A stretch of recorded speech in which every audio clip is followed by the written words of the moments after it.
Hi friends, I hope you are doing well. Today we'll talk about how to fix or how to solve the problem of storage on the application of Microsoft Teams. You will click on settings.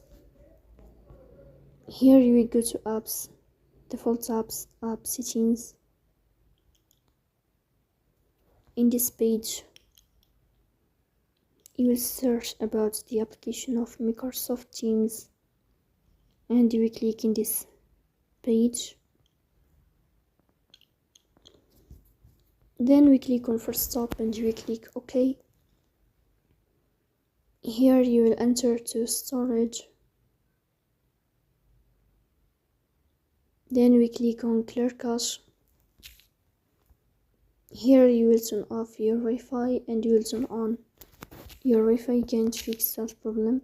So please don't forget to support us by like and subscribe.